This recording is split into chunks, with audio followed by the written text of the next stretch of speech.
All things were to the good of them that are called according to his purpose. All things were to the good of them that are called, that are called, that are called. Hi there, my brainwash. This is Josh there, coming at you today. How you doing?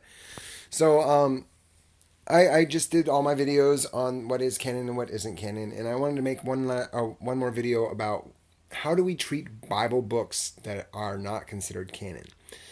And I look at it like this. Okay, if I am if so we have, what is it, 19 books? There are 19 books in the Bible that are not considered biblical canon. And I've been studying these things for 20 years, so I have an affinity towards them. And I think that they're valid for study. I study everything. I study a lot of nonfiction books. I study science books. I study technology books. I mean, anything that gives me truth, I'm down for it. But you have to understand that everything that is not of God, is not inspired directly by God, has inherent misleading teachings in it. And you have to be able to discern that which is unrighteous or ungodly from that which is godly and righteous. So I always tell people, I'm like, listen, if you're reading the Bible and you come across a book that is not considered canon, study it. It might help you get a better understanding of what the Bible is talking about. And I say you study all of those books. However, if one of those books that is not considered canon contradicts another book that is canon, you have to say, listen, if it contradicts one of the books that I consider canon, I gotta ignore the part that contradicts what I believe is canon. I debate scripture with a lot of people, and some people I can tell them what is canon, and most people I can't dictate what is and is not canon. So what I do is I just smile, nod, and then quote a book that I consider canon and just kind of ignore the book that I don't. And if push comes to shove, then I have to say, well, I don't really consider that book, the Bible, biblical canon, and then that causes some division between us. But otherwise, I just try and play it off. But I recommend you study these things and go into those things and find out the differences. The Bible it's meant to be understood.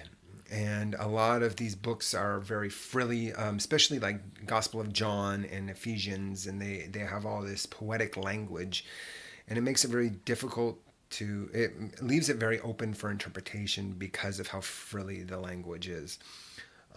There's a lot of books like that. I just picked John and Ephesians off the top of my head, but there's a lot of books like that. So you kind of have to just say, listen, I understand that there's this verse that is in this book that seems to support your opinion, but this book says this, and if your book contradicts my book is canon and yours isn't. But read them, study them, know them. You have to learn them because you have to be able to talk about them. And I found that even in those books that are not considered canon, most of those things support, almost all of the things that are taught in them support the Bible that we have, or the biblical canon that I understand. You just have to do a lot of study and research to kind of get over that. But once you realize that there is a hierarchy of truth, that the biblical canon books are true, and then there's truth in those non-biblical works, then you can now discern which one do I follow. It's kind of like if a woman has a husband and her husband is godly, and yet he's a Christian, and so she has to now follow both her husband and God. But if her husband tells her to do something that is not godly, she has to choose to do the godly thing because God is higher in authority than her husband. And in a similar situation with these books teach biblical truth. Learn them, study them, apply them. But if they contradict what the other books say, drop them like a hot rock and move on. I'm not telling you to throw them out. Truth can be found anywhere, in anything. You just have to be able to discern it and to weed it out, kind of like the tares in the wheat. You have to divide that which is righteous between which is unrighteous. And most of the stuff in those books is righteous. It's just there's a couple of things in there that are misleading. And when you know the true canon, the things that are misleading become less misleading. And it's easier to discern which is truth and what isn't truth. So anyway, I just want to put that out there, how to deal with books that are not canon. And to, discuss those things. Don't be afraid to deal with those books. And I wouldn't shove it down anybody's throat that, oh, this is canon and this is not canon, and blah, blah, blah. If somebody has an honest question, ask. If they don't, then, ignore it. But move on.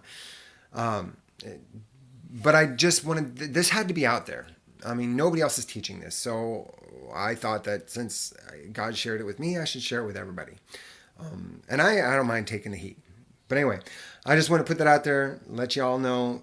This is how you deal with biblical canon. I'm the heretic. I love God because I love virtue, justice, and salvation. I will talk at you later. Peace, loving, goodness, and forever.